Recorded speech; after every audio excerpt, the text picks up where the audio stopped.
Hola, muy buenas tardes, Juan León Ross, ¿qué tal? Hola, buenas tardes, José. Lo que ¿Qué no, tal? lo que no te veo. No sé si tienes Espera, la a ver. cámara activada. ¿Ahora? Ahora sí, ahora perfecto. Perfecto. Ahora te voy a integrar aquí. Bueno, te damos la bienvenida porque hasta ahora creo que aún no habíamos hablado contigo, no habíamos tenido el placer de conocernos. Así que un placer como siempre. Y bueno, hoy tenemos un tema Exactamente. bastante interesante. Sí, hola, bueno, buenas tardes lo primero y sí, efectivamente es la primera vez que vengo. Muchas gracias, os doy las gracias a ti y al programa por invitarme y por darme la oportunidad de, bueno, pues hablar para todos nuestros oyentes. Hoy vamos a hablar, bueno, voy a hablar de los alquileres, un Ujú. poquito así en general y sobre todo, pues vamos a hablar de cómo está afectando la crisis esta del coronavirus a lo que vienen siendo los alquileres y qué normativa se ha aprobado para intentar, pues, paliar un poquito estos efectos tan Ujú. gravosos que se están produciendo en los alquileres y en las economías particulares de los arrendatarios. Estupendo. ¿De acuerdo? Entonces, bueno, primero voy a hablar de lo que es un alquiler en sí, en general, del procedimiento judicial que conlleva para reclamar, pues, en relación a un alquiler. Y asimismo también voy a hablar, pues, de la normativa, ¿no? que se ha aprobado, pues, para paliar este problema. Ujú. Bien, el alquiler, José, como nos imaginamos todos, está regulado como cualquier otro contrato, ¿vale? Y su regulación, en general, la encontramos en el Código Civil, donde se regulan, pues, el alquiler de las cosas, de lo que sea, básicamente.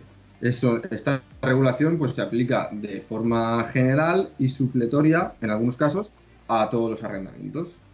El arrendamiento de vivienda, en cambio, pues dispone de una regulación específica, ¿de acuerdo? Esta es la Ley de Arrendamientos Urbanos del año 1994. Esta ley, pues bueno, aunque es relativamente antigua, pues ha venido sufriendo modificaciones, casi diría yo que constantemente, ¿vale? En función de la coyuntura política o social, pues se Ujú. le añaden derechos a los propietarios o se le añaden derechos a los inquilinos, depende.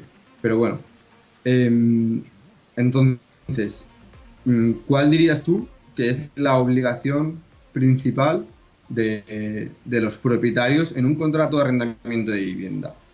Pues bueno, como todos nos imaginamos, es la de disponer, ¿vale? de una vivienda para que el inquilino goce y disfrute de ella. Ujú. Esa es la Claro. obligación principal del propietario. No vale ceder cualquier cosa en arrendamiento de vivienda. Imagínate, no sé, un garaje. No puede Ujú. cederse un garaje para que sea arrendado con la finalidad de la vivienda. O una vivienda sin cédula de habitabilidad. Ujú.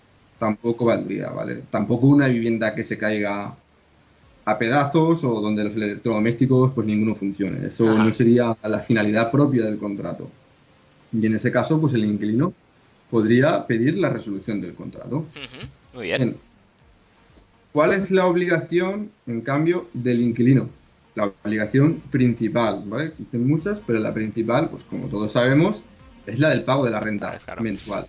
Esta es la obligación principal que tiene que cumplir el inquilino si quiere continuar con el contrato de arrendamiento. Asimismo, pues también existen otras obligaciones del inquilino, que es, pues en línea con lo que decíamos con las obligaciones del propietario, una de las obligaciones del inquilino es disponer de la vivienda, pues para el uso propio de la vivienda, es decir, Ujú. para sufragar su necesidad de vivienda habitual, ¿vale? El inquilino tiene que darle este uso a la vivienda, no puede darle un uso industrial. Por ejemplo, pues me viene a la memoria ahora un caso que tuvimos muy curioso, Ajá. donde nos consultaba la propietaria, pues que ella, bueno, había alquilado su vivienda a 4 personas, cada uno en una habitación. Ujú. No era exactamente un alquiler por habitaciones, sino conjunto de la vivienda, pero bueno, cada uno se dividía en una habitación, era un contrato de alquiler. Y uno de los inquilinos en su habitación, pues supongo que vio una oportunidad unidad empresarial y se puso a producir quesos, nada más ni nada menos que a Ostras. producir quesos. Sí, con maquinaria y todo, ¿vale? Y pues, se ve que incluso cuando el negocio le fue bien, pues incluso amplió esta fábrica y ya no solo producía en su habitación, sino que además producía quesos en la cocina, ahí delante de todo. Claro, eso es una actividad industrial. Sí, sí. Evidentemente, pues no es la finalidad del arrendamiento de viviendas, ¿de acuerdo? Y el propietario en este caso, pues es normal que pueda pedir la resolución del contrato. Claro. Bien. Eso o que le haga Ah, socio de la empresa de queso es una de dos. sí, también podría ser. Pero bueno, un caso curioso, la verdad, curioso. Imagínate, pues la propietaria nos contaba que los otros inquilinos le contaban a ella que era imposible vivir ahí con el olor a queso que hacía Ostras. toda la casa. Claro. Es que encima como le Bueno, dé por hacer quesos fuertes, eso tira para atrás, pero... ah, totalmente, Madre mía. totalmente.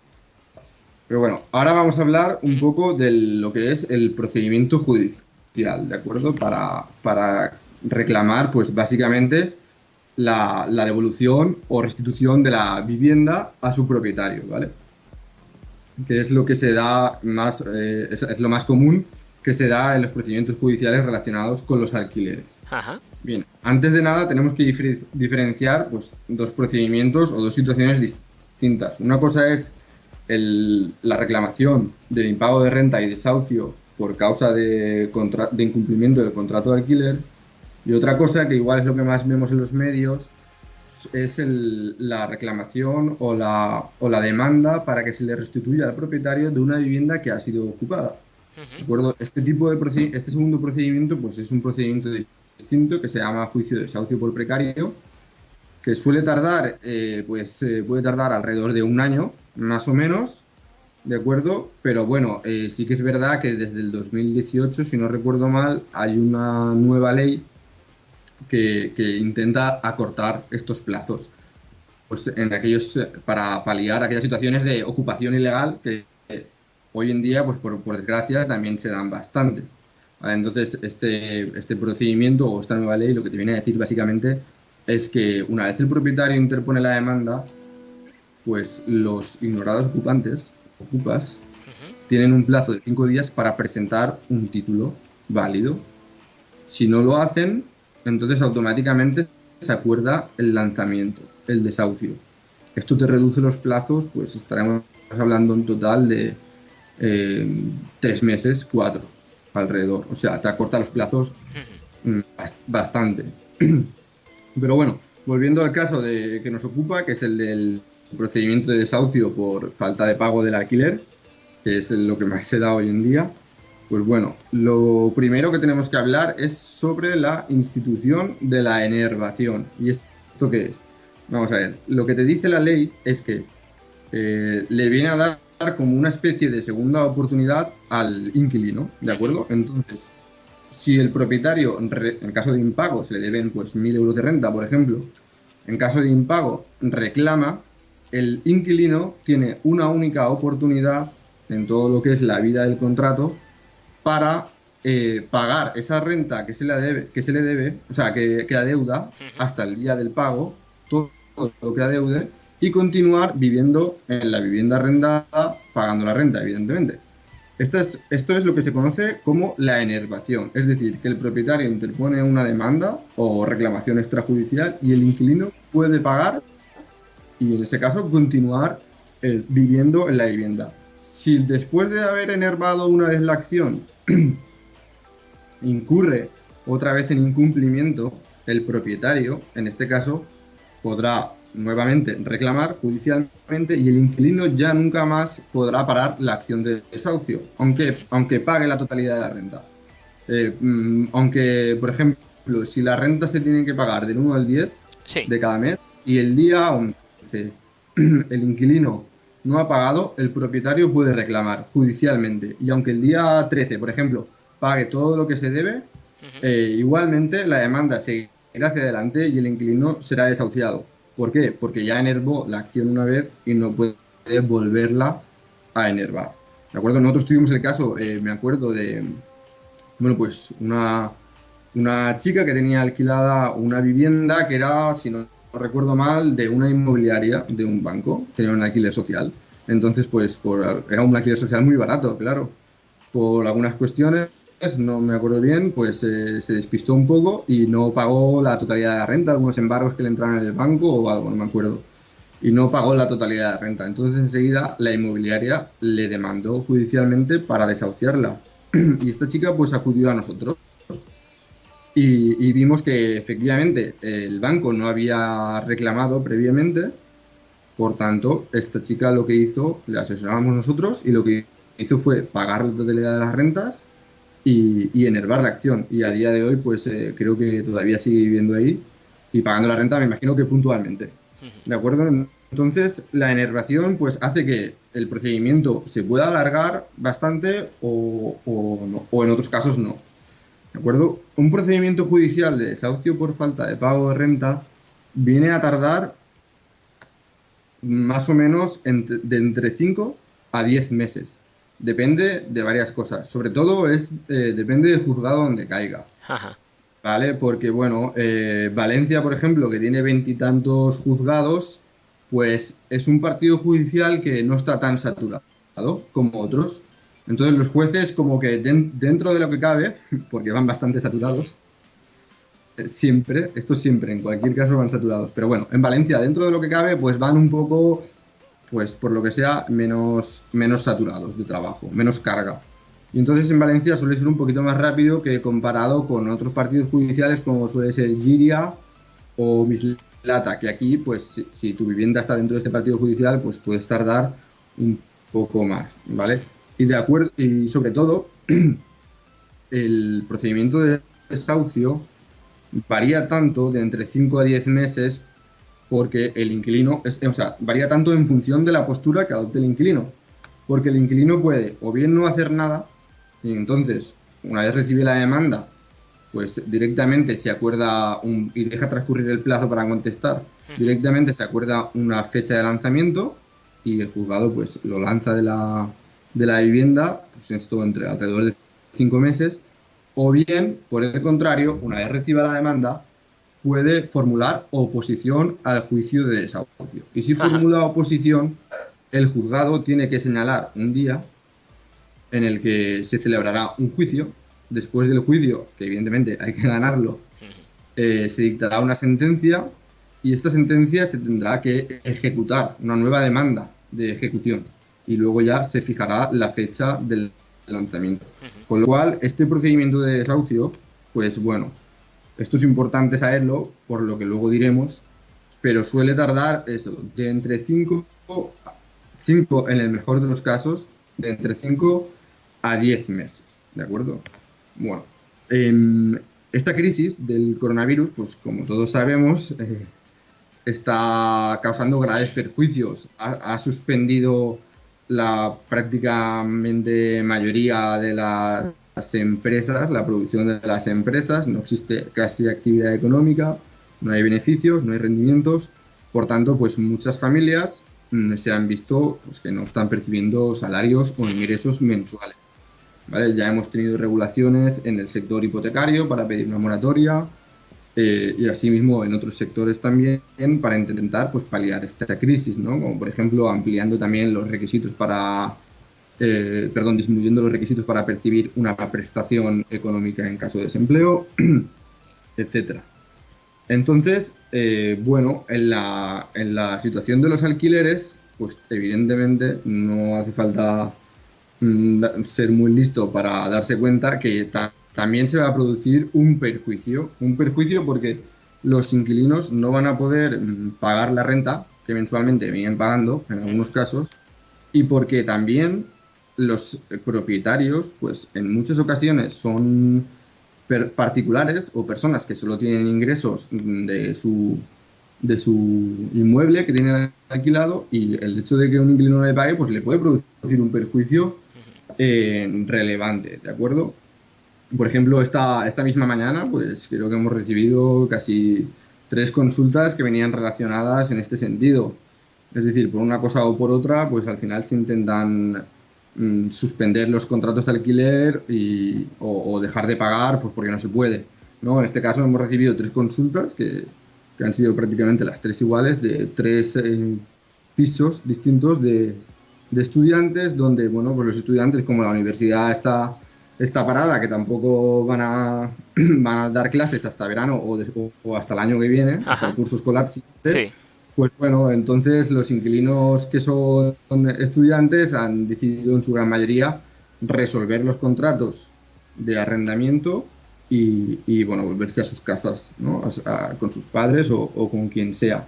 Entonces, bueno, hemos recibido 3 consultas esta mañana que venían un poquito en esa línea, que a causa del coronavirus y de la crisis que está generando, pues los inquilinos quieren desistir del contrato de arrendamiento y qué podía hacer el propietario en este caso, ¿de acuerdo? Bueno, para intentar paliar esta crisis, pues el gobierno dictó el pasado 31 de marzo un real decreto que viene a regular pues algunas medidas excepcionales y nuevas en relación a los alquileres, ¿de acuerdo? Tenemos clientes que, bueno, o bien están inmersos en un procedimiento judicial de desahucio o tienen contratos de alquiler y, bueno, nos preguntan que después de esto, que qué ocurre, ¿no? Que si se suspende un desahucio de forma indefinida mientras dure esto o cómo le afecta, en este caso, a los propietarios, ¿no? Bueno, pues lo primero que tenemos que saber es que, pues, sí, efectivamente se ha establecido un plazo que se suspende el desahucio por un plazo de 6 meses, pero esto no es así por Claro, norma general pero 6 o por meses, defecto. 6 meses contando desde que, digamos, vuelva a la normalidad, o 6 meses contando a partir del momento que ya se dictamina este Real Decreto, esta ley, Sí, son 6 meses desde el día 31 de marzo. desde el 31 de En marzo. concreto. Pero bueno, ahora explicaremos esto porque es curioso, ¿vale? Y por eso decíamos lo de la duración de un procedimiento judicial de desahucio. Y bueno, como decía, pues se ha establecido un plazo de suspensión general de 6 meses, pero este plazo de suspensión no opera en cualquier momento o en todos los procedimientos de desahucio, sino que opera solo en aquellos supuestos en los que se da una situación de vulnerabilidad social o económica en el inquilino. Bien, y para que se dé este supuesto de vulneración social o vulnerabilidad social o económica en el inquilino, se tienen que dar 4 requisitos, ¿de acuerdo? 4 requisitos te viene a pedir la ley. El primero es que el inquilino se haya visto inmerso o en curso en una situación de desempleo, ERTE o sufra una pérdida sustancial, ¿de acuerdo? De sus ingresos. Correcto. Bien, este requisito pues es fácil que se dé en la gran mayoría de inquilinos o bastante, o por no decir en toda la población ahora mismo. Bien, además de este requisito, se exige que el inquilino y su unidad familiar, pues con carácter general, no deberán percibir un ingreso máximo de 3 veces el IPREM. Entonces, esto viene a ser alrededor de unos 1.600 euros mensuales, ¿de acuerdo? El inquilino y su unidad familiar no podrán tener una renta mensual superior a este importe. Además, el tercer requisito es que el alquiler más los gastos y suministros básicos tiene que ser superior o igual al 35% de los ingresos que perciba el inquilino o bien su unidad familiar. Bien, este requisito ya es un poquito más específico. Y por último, el cuarto de los requisitos es que, este es más evidente, que el inquilino pues no tiene que disponer o no tiene que tener en propiedad, o sea, otra vivienda o bien un usufructo de otra vivienda o una alternativa habitacional. Este requisito, pues bueno, es lógico porque si no, ya esa situación de vulnerabilidad ya no se produciría. Pues bien, estos requisitos no son alternativos, como ya he dicho, se tienen que dar los cuatro de forma conjunta y simultánea, ¿de acuerdo? Y el inquilino que se vea en esta situación, pues deberá, además, probarlo en el juzgado. Y esto es relativamente pues difícil porque, bueno, pues en muchas ocasiones, ya te digo, el inquilino pues recibe la demanda y no hace nada y ya está, le desahucian o abandona la vivienda y punto. Si además tiene que probar toda esta documentación, etcétera, pues igual le supone es un agravio, ¿no? Es algo más difícil de que lo haga. Entonces, por tanto, estos requisitos se tienen que dar de forma conjunta, los tiene que probar, ¿de acuerdo? En caso de que así sea, que los pruebe, pues el juzgado dará traslado a servicios sociales y será servicios sociales el que decida pues qué medidas adoptar al respecto y durante cuánto tiempo se va a suspender el procedimiento judicial de desahucio. Pero la ley te dice que en ninguno de los casos podrá ser superior a esta suspensión a los 6 meses, contados, como decíamos antes, desde el 31 de marzo de este año. Entonces, claro, la ley deja un poco al arbitrio de servicios sociales durante cuánto plazo se puede suspender y qué medidas va a adoptar. Pero bueno, en cualquier caso no puede rebasar esos 6 meses, pero puede decir también, pues se va a suspender durante un plazo de un mes para adoptar esta medida. Es algo que la ley deja un poco al arbitrio de servicios sociales y serán ellos los que decidan en este caso. Pero lo que venía diciendo, en cualquier caso, esto ya es un poco una opinión personal, ¿de acuerdo? Es que, bueno, si tenemos en cuenta que los juzgados ahora, no sé si la mayoría de nuestros oyentes lo saben o no, pero bueno, los juzgados ahora mismo están suspendidos. No hay jueces trabajando, no hay actividad judicial, ningún procedimiento judicial está en marcha, los que estaban en marcha están suspendidos y tampoco se puede iniciar ningún procedimiento judicial. Es decir, que si un propietario, el inquilino no le paga, tampoco puede acudir ahora mismo a los juzgados para reclamar esa renta y esa devolución de restitución de la vivienda, ¿de acuerdo? Entonces, si tenemos en cuenta esto, que se va a alargar, pues por lo menos hasta junio, pongamos que en junio, en el mejor de los casos, los jueces vuelven a su actividad judicial, entre que desatascan la cantidad de procedimientos que tienen actualmente, etcétera, o que el inquilino reúne la documentación y consigue probarla y se le da trámite, pues puede tardar incluso un mes más. Estamos hablando de 3-4 meses mínimo en los que puede tardar hasta que se acuerde esta suspensión, ¿de acuerdo? Con lo cual al inquilino le restarían únicamente 2 meses de suspensión. Lo que quiero decir con esto, y la conclusión que saco yo de esto, y esto ya es totalmente personal, pero bueno, es que realmente la ley no está dando un beneficio al inquilino o causando un perjuicio al propietario en sí misma, sino que ese beneficio o perjuicio ya venía causado por el propio coronavirus, por la propia crisis del coronavirus.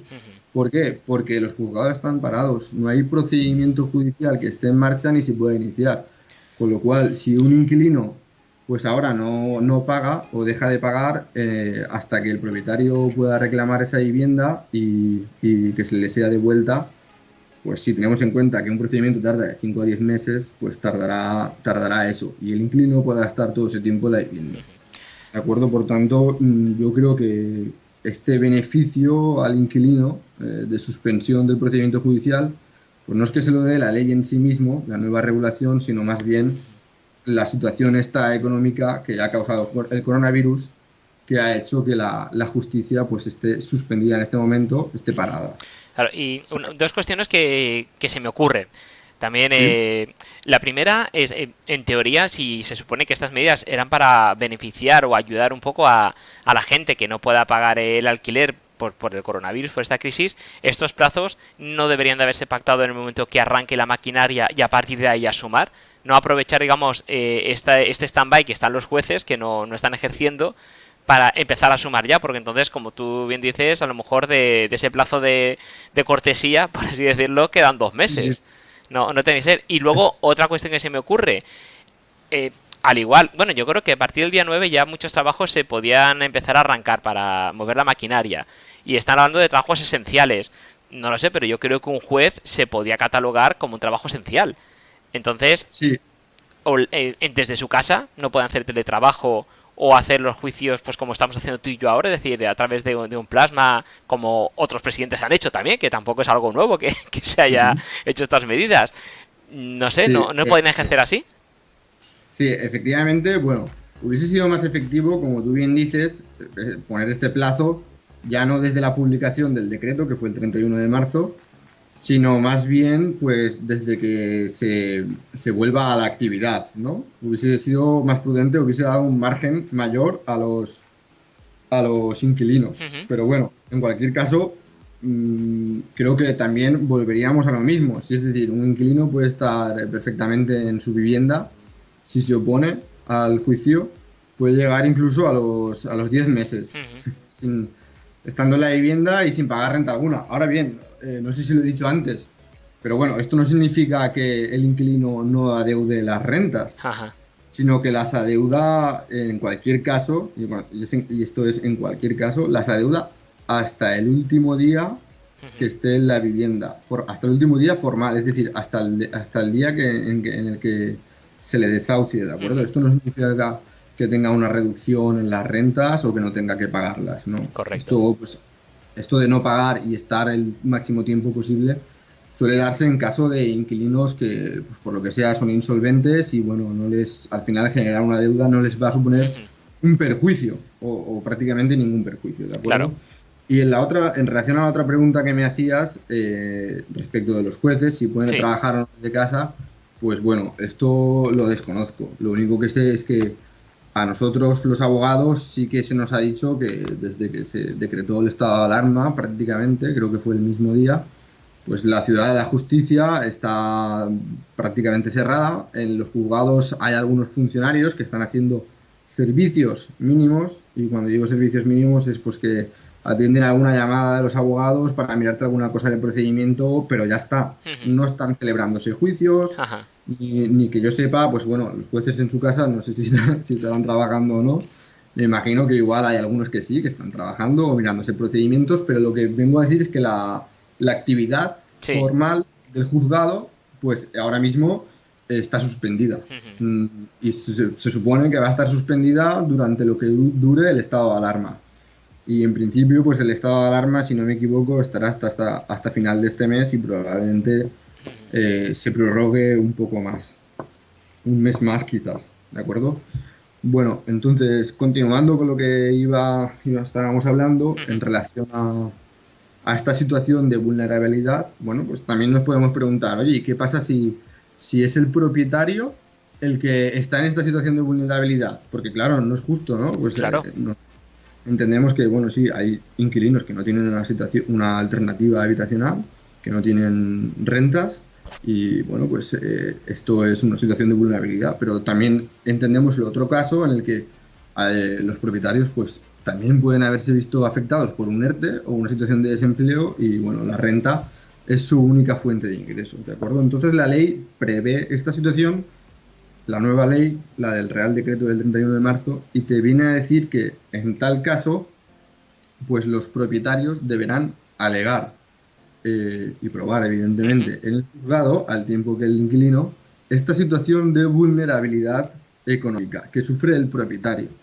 ¿De acuerdo? Entonces, la ley te viene a decir que serán los servicios sociales los que decidan, en este caso también, Ujú. qué medidas adoptar. Y ya está. Hasta ahí se queda la ley, ¿de acuerdo? No dice nada más. Entiendo que, bueno, en caso de darse esta doble situación de vulnerabilidad, pues adoptarán las medidas que correspondan para que no se vea ninguno de los dos, ninguna de las dos partes, pues perjudicada, ¿no? Por esta situación. Porque ya te digo, puede ser el propietario el que se haya quedado sin empleo Ujú. y Claro. necesite, por ejemplo, de su vivienda también, o necesite percibir alguna renta, ¿de acuerdo? O al menos no verse afectado por un plazo demasiado largo de Ujú. suspensión. Claro, porque si la persona, los ingresos que tiene, precisamente, las rentas de esos pagos de alquiler que tiene, pues si no le paga los alquileres, esa persona, pues como propietaria, también como me has comentado, está en perjuicio. Entonces también hay que buscar una solución para él. Efectivamente, en el caso de los propietarios, pues sí, hay algunos otros casos, y ahora lo diremos, ¿de Ujú. acuerdo? en los que pues, no se pueden ver afectados o es diferente, pero la mayoría o un gran número de propietarios pues son personas particulares que al final han podido estar ahorrando media vida para poder comprarse una vivienda y bueno, ahora pues que esta vivienda la tienen alquilada y con ello perciben algunos ingresos que ya te digo, nosotros tenemos clientes que estos ingresos son su única fuente de ingresos, o sea, su única renta, y dejar de percibir el alquiler pues le supone un perjuicio grave, claro, se tiene que, imagínate. Pero bueno, por último, Sí. ya y para terminar, sí que, bueno, en relación a si cabe hacernos la pregunta de si puede el inquilino solicitar una prórroga o una moratoria del pago de alquiler, ¿de Ujú. acuerdo?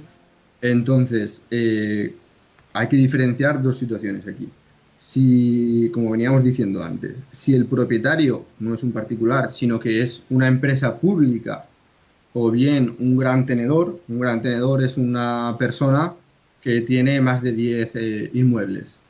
Si es alguno de estos casos, entonces el inquilino sí que, esta nueva ley te dice que sí que podrá exigir y obligar a que el propietario le facilite o bien una prórroga durante el tiempo que dure el estado de alarma, o sea, una moratoria, Ujú. o bien una reducción del 50% de la renta también durante el tiempo que dure el estado de alarma. ¿De acuerdo? Pero si es el caso del propietario, que es un particular, que no es un gran tenedor o una empresa pública, Ajá. pues en este caso la ley lo que te viene a decir es que el inquilino podrá solicitar, ¿de acuerdo? Que no obligar o exigir. Solicitar del propietario una reducción, lo mismo, una reducción o una moratoria. Y el propietario podrá decidir si dársela o no. Es decir, que le podrá decir que no y listo. Claro. Se apela a su buena Y voluntad, a ver si cuela. exactamente. Y ahora, claro, la mayoría de nuestros oyentes se preguntarán, bueno, pero es que esto en la realidad también se puede hacer, ¿no? O sea, quiero decir, sin que esté la ley esta del 31 de marzo, también se puede hacer. Cualquier inquilino es libre de ir al propietario y preguntarle por una reducción o una moratoria. ¿Qué Claro. sentido tiene esto, no? Bueno, pues la ley para estas situaciones lo que ha hecho es crear una especie de préstamos públicos sin intereses, ¿de acuerdo? Y que se devolverán en un plazo bastante largo, pues unos préstamos para los inquilinos en los que se ven en esta situación de vulnerabilidad económica o social y, bueno, exige que para percibir estos préstamos primero hayan tenido que solicitar esta prórroga, moratoria o reducción al propietario. Y este les tiene que haber dicho que no. Y entonces es cuando, cumpliendo este requisito, podrán solicitar estos préstamos para hacer frente al pago de la renta. Ujú. ¿De acuerdo? Y bueno, hasta aquí lo que quería decir en relación a esta ley. Perfecto, pues ha quedado muy claro, Juan. Muchísimas gracias, un placer y bueno, bienvenido a Get Radio. Y nada, espero verte de nuevo muy pronto. Pues sí, muchas gracias de nuevo al programa, a ti por invitarme y esperemos que se repita lo más pronto posible. Estupendo, pues muchísimas gracias, un saludo y cuidaos mucho. Un saludo, buenas tardes. Buenas tardes.